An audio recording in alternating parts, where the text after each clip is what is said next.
Payments Podcast from Bottomline Technologies. Financial crime and the reasons behind it are continually evolving, which is exactly why during this year's Aite Financial Crime Forum, 4 leading fraud experts shared their views about what we can expect when it comes to fraud and financial crime in the year 2025. How should we prepare for it? Hello, I'm Rich Williams, host of the Payments Podcast, and today I'll be speaking with Omri Kletter, VP of Cybercrime and Fraud Management at Bottomline, and also one of the panelists during the Aite session on how organisations should prepare to stay ahead of new trends and forms of criminal activity. Hi Omri, first time on the show, so a big welcome to you. Thank you. Pleasure to be here. Looking forward to our chat. So let's go straight into it then. One of the first questions during this panel was focused on the technology in play around financial crime and looking at machine learning and data analytics in particular. Now, how rapidly do you think the landscape is set to change over the next 5 years? And do you see a move to cloud-based real-time monitoring something which is likely or inevitable? It's a brilliant question, and obviously this is one of the questions we ask ourselves as a panel when we had the luxury to have different point of views from different geographies, and it's always interesting to reflect on these questions. Um, you know, uh, um, it's very hard to forecast by nature, but we did want to have this kind of panel on Aite and to have the ability to plan, because on one hand obviously it's quite a challenge to think what will happen in 5 years. I'm mentioning it, we are having this recording in a really unprecedented times in history, and no one, I would say 4 or 3 years ago, even 1 year ago, would expect how this year will look like, right? So we need to be quite humble when we're trying to reflect and to focus what will happen in the future. Nevertheless, when we're managing big programs, big organizations, we must take some assumptions as we plan, and kind of, I would say, the conflict between understanding the complexity in forecasting, but also the need to have assumptions as we plan ahead. And we are obviously are living in an industry, in a discourse. This is super vivid. We're seeing the changes all the time, and this is really one of the main topics for us as a society. We're going much more into the digital world. The question how we protect ourselves from fraud and financial crime is becoming such a core element to what we do, right? So that's kind of almost a kind of a preamble to this discussion.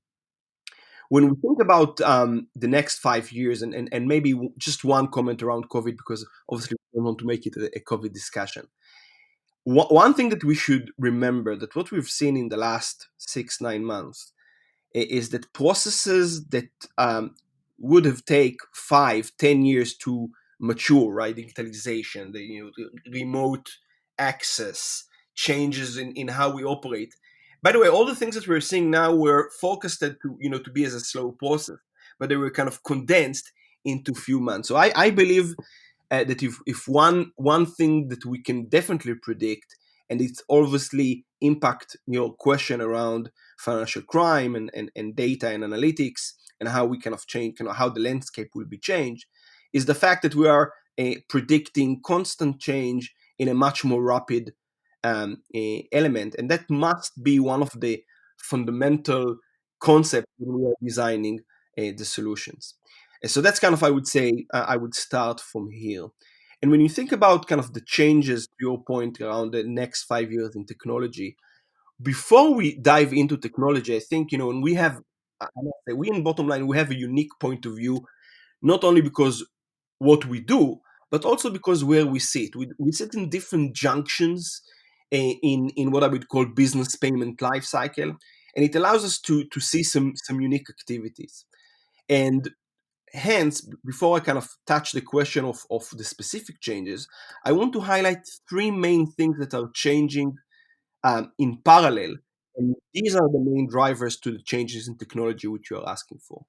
So we are seeing dramatic change in fraud and AML as what I would call a specific topics. And, for example, in fraud, we're seeing higher attacks than ever, and that's because of some society, social changes.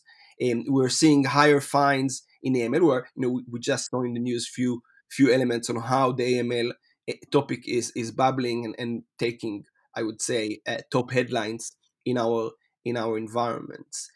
So fraud and financial crime as a discourse, as a topic, is kind of going through a dramatic changes that practically making it more and more lucrative for the bad guys to operate. But this is only one element. The second element, that is the payment element, which is a standalone activity, right, is also going through dramatic changes. We're seeing a drive for canonization, right? We're seeing all the changes with the latest ISO. So more and more traffic is being represented in a single manner. That's a dramatic change that we are obviously supporting. In bottom line, put aside our cybercrime and fraud business. This is core to who we are and what we do. But I'm saying it because in addition to the changes in fraud and AML, there are specific changes in payment that are impacting that. So I talked about canonization. I should definitely mention the fact that in many areas around the globe, and here in the UK, we're doing it for many years, but not necessarily in other places, we're seeing drive into instant payments and into faster payments as a concept, which again have dramatic impact on how fraud and AML should react. And the last point would be of obviously open banking. So the concept of who is the customer that's reaching out to the entity and how this customer is being represented is going through dramatic changes.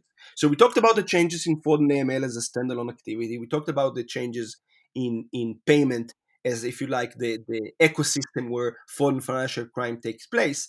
But to your point, there is a third change, dramatic change around technology itself.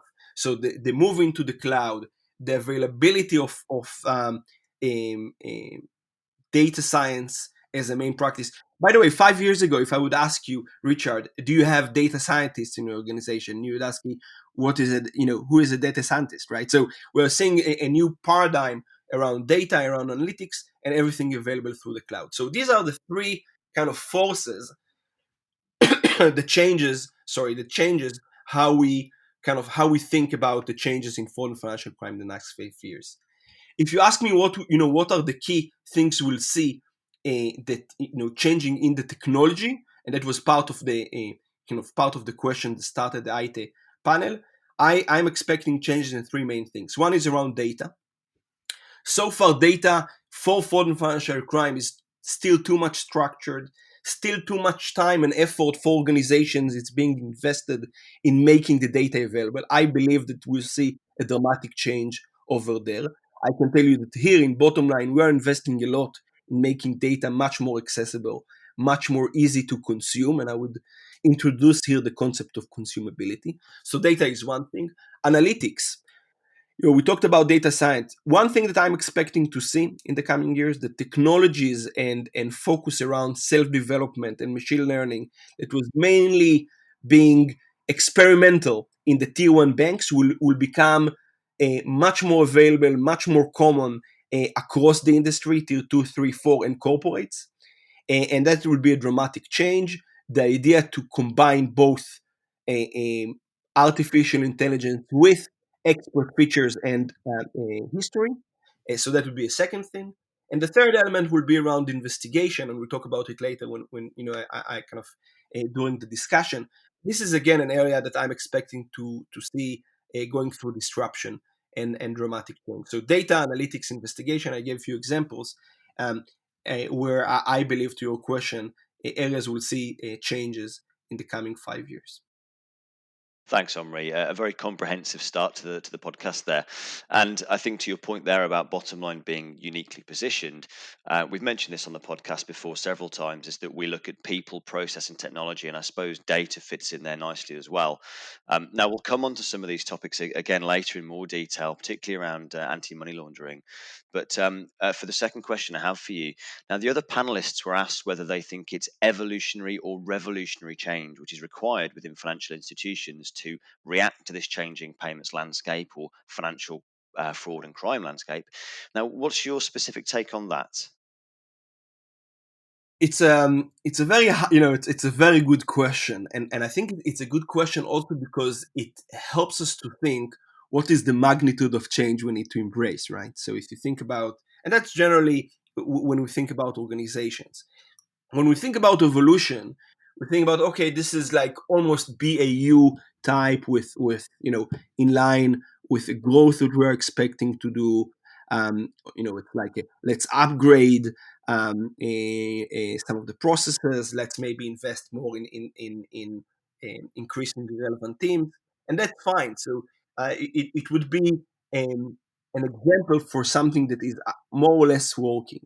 And when we think about revolution, we think about areas where we really need to do things completely different. And I think the reality for organizations that they will need to first, and I think that's almost kind of a tip to the audience, identify, well, what are the things that are actually, if you just evolve them, you know, you should be fine. But what are the, let's be real with ourselves. This is super important in the environment we are living in. We must be much more candid with ourselves and identify the areas that we really need to revolve. I can tell you that I'm doing the same with my teams, and this kind of concept and this kind of tool of identifying what is working and let's evolve with kind of in a BAU, business as usual mode. And what are the things that really need disruption is a key element for us as leaders and managers. If you ask me what are the, so again, I believe we'll see a combination of both for most of the organizations. But I do want to highlight a few things that really require revolution. And one of them for me is how we deal with investigations and alerts. I think so far, if you reflect back on the last few years, because obviously foreign financial crime, and we're seeing it um, across the service we were doing, across the kind of the friction, the positive friction we're having with the industry. I know that in this podcast, for example, we discussed a few times our kind of payment barometer and things that we're seeing. And one thing that is clear, foreign financial crime is becoming higher and higher on the headlines for the C-level kind of leadership in each and every organization. This is true both for banks and for multinational corporates. And I think with that, what are the areas that we need to revolve to really create revolution in the world of fraud and financial crime? It goes a bit, I think it's super connected to what we discussed before on data analytics investigation. But I want to go and to give specific example around the investigation and how we analyze things.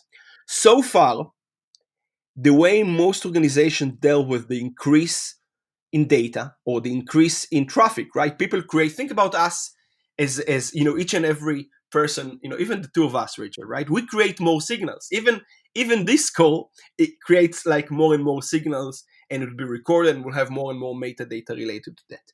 It means by definition, if the amount of traffic was doubled or tripled in the last few years, by definition, it means that the number of alerts and the number of events and incidents that require fraud and financial crime experts to review and to make a decision if to create a SAR or to stop the payment because of fraud is increasing.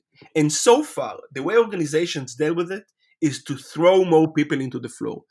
And that was, great if you are a fraud and financial crime expert. It means that you are more, in greater need. But my point of view that it can scale.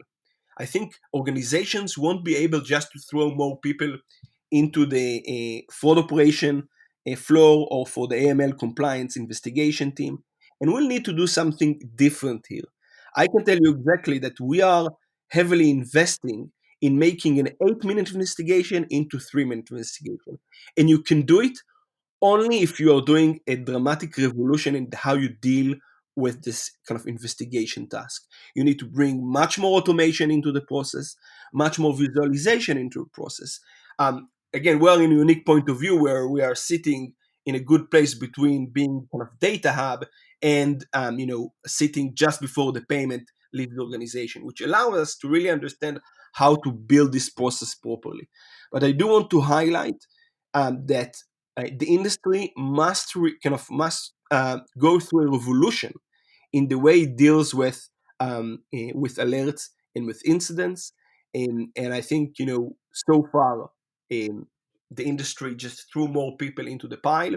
I think we'll see in the coming years a need to reduce some of the costs around fraud and compliance, and that could be driven through automation, visualization, and just smarter approach. And I can't see it just going through some upgrade processes for this for this specific problem. I hope it makes sense, but kind of that's my take on that. Mhm. Yeah, interesting point there about the scalability of how to actually analyze the data, and it seems like it's growing exponentially. So bad news there for anyone that was hoping for a COVID immune job description. Um, Moving on slightly to regulations now, which is always a popular topic due to the fundamental effect it has on financial institutions and all of us fundamentally. How likely is the regulatory environment to evolve over the next 5 year time period? I think regulation will again go through some changes, and I'll explain why. First of all, so far we've seen regulation being a bit reactive to stuff, right? There is a problem, and the regulator steps in because of the changes in the rapidness of changes, right? I think that this is one area we'll see changing. So we'll see much more proactive approach from the regulator. Yeah, I'm speaking with several of them, and they understand there is a need to change the way of the way they operate, and not necessarily trying to find a solution to a problem that is soaring, rather trying to put the remedy even before the problem comes. So I'm expecting to see much more proactiveness, and I know that you have a few interesting panelists to join this important podcast in the future, and I believe that we will hear more and more a proactive approach that is less reactive to what's happening. So that's one thing to mention. The second thing is the dramatic change around fraud and regulation. So I'm in this industry for quite a while, and I was always kind of more focused on fraud than AML, and I was looking from a fraud point of view.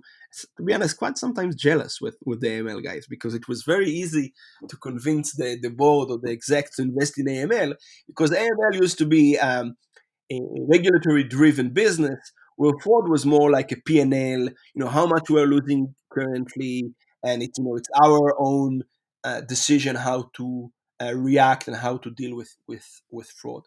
One of the things that we've seen in the last few years, and to your question around the changes in regulation in the coming years, and I'm expecting this trend to be even stronger in the last few years, is fraud becoming more and more regulated area. We are seeing it now with how the industry here in the UK, for example, reacts to APP fraud, authorized push payment fraud, as a phenomena, and trying to create some rules and logics. We are invested heavily, as you know, in bottom line, in finding specific remedies to some of these problems, like confirmation of pay, which again, a case where the industry and the regulators are trying to find a better way to protect victims. We've seen it also with PSD2, where again the European regulator is trying to put for the first time exact rules on how authentication and fraud processes should take place. So, to answer your questions, what are the changes we are expecting to see in the next 5 years? And I think throughout the panel there was quite a unanimous point of view on that. One is a move from being reactive to proactiveness, and regulators will try to set the scene for the future problems, compared to just focusing on solving yesterday problems. We want to go beyond that. The second thing, as I started to discuss now, would be changes in how fraud is becoming more and more regulated. And this is also one of the reasons we're seeing a convergence between fraud and AML. We would like to be in a position we are solving more than one problem. And I think, again, the perfect storm in technology allows us now, for example, we are more and more involved in projects and programs for clients where they're asking to do both, for example, sanction screening and watch list screening together with fraud detection on the payment, because the point of view that, hey, these both things are now being regulated, regulation will come stronger in the coming years. We want you bottom line to solve two in one, and that's for us a very important focus area. So we talked about moving to proactiveness, we talked about the change in fraud. The third thing that I think is critical when you think about regulation is actually more and more responsibility on corporates and not just on banks. So I think there is almost a dramatic gap between how banks are being scrutinized for fraud and financial crime, and it could be the smallest building society up there in the north, compared to how multi national corporate, and you and I can think about several examples where they actually, from a magnitude perspective and the number of payments they are doing a day would be larger than a bank, but still they're controlled. Their point of view on their responsibility on fraud and financial crime is quite immature. For me, we talked about being proactive. We talked about the changes in fraud. I would say that one of the main things we'll see in the next 5 years in terms of changes in regulation is how corporates will be more and more under scrutiny and pressure to step up their game from fraud and financial crime perspective. Again, for us, this is key in bottom line, because when we think about our focus on business payments, we are not limiting ourselves for banks or financial institutions. We see a great pride in the fact that we're helping thousands of corporates around the globe, not just to pay and get paid, but also to put controls from fraud and financial crime. This is for us a key focus area, and I believe, again, if we have on the audience someone that is actually more part of a corporate rather than a bank, I think we'll see more and more corporates trying to hire experts from fraud and financial crime and doing more activities over there. Thanks, Omri. And I think I probably know the answer to this next question, but I'll ask it regardless. Do you see innovation and technology helping with these regulatory changes over the next 5 year period? Yes. So not surprised that you know the answer. I think, by the way, technology is being used not just by us, the good guys, right? Well, also the bad guys. So we must embrace technology, I would say, in the same level and speed and creativity that unfortunately the bad guys are using. We're seeing it, for example, how the bad guys are evolving their game on sharing tactics and having their own networks and communications on the dark web. I'm expecting us, and I think the reason I'm saying us, because we need to break the wall between the three players, right? The regulators, the FIs or the corporates, and the vendors. We'll need to see how technology help this triangle to work much more closely. We are building, and that's our aim. We're building platforms where organizations can work together to fight fraud and financial crime. Right? We are investing heavily in the ability to share intel, to share, lists of mule accounts or whatever is needed for not just one organization to benefit it, but really to embrace the value of community.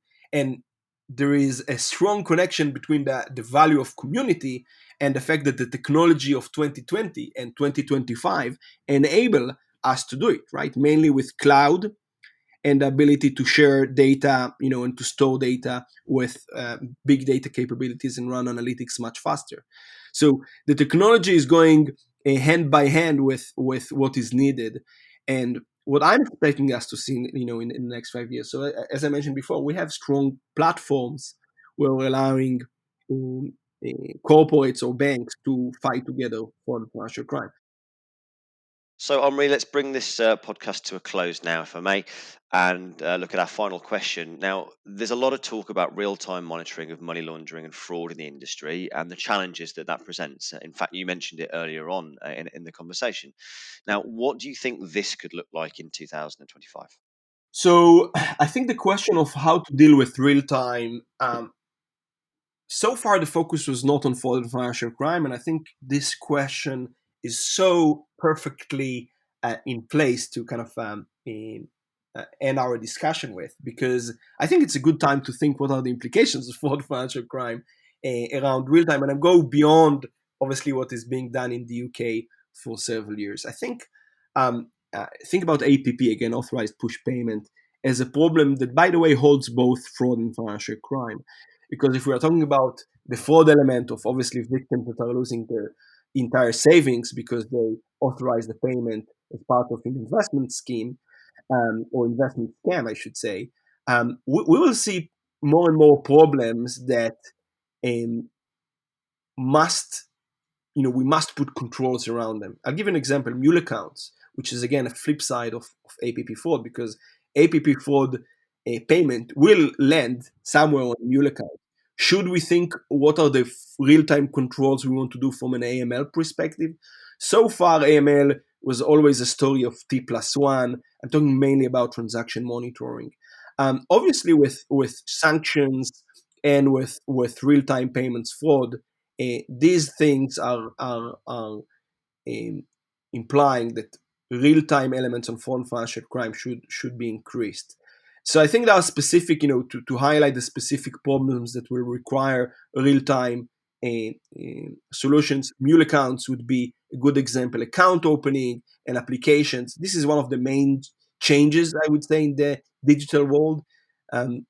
We are in a payments environment that went digital for a while, but traditionally, many of the applications were still not real time. We're seeing more and more creation activities, application activities that are real time and have real time manners, and hence will require real time fraud and AML controls.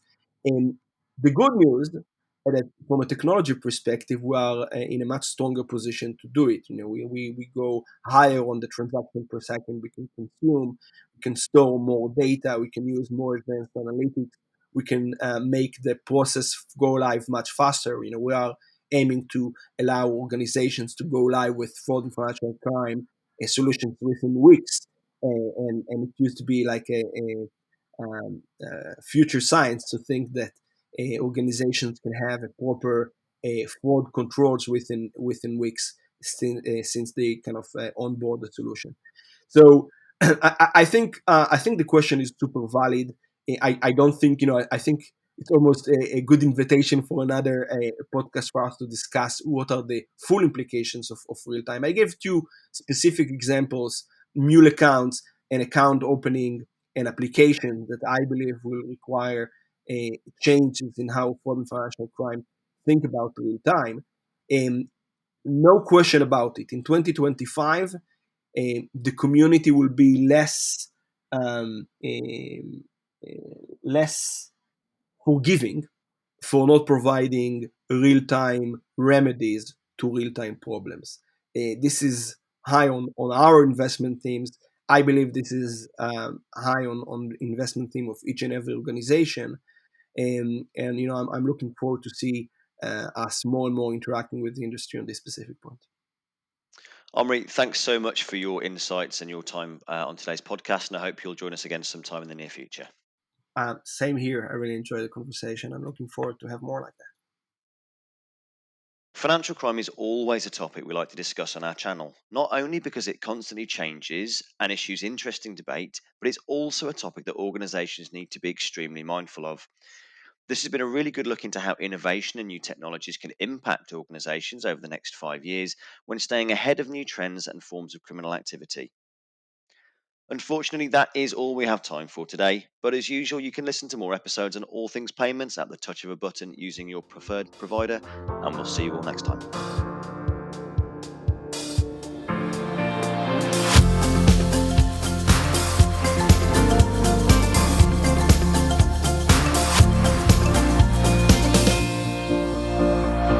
The Payments Podcast from Bottom Line Technologies.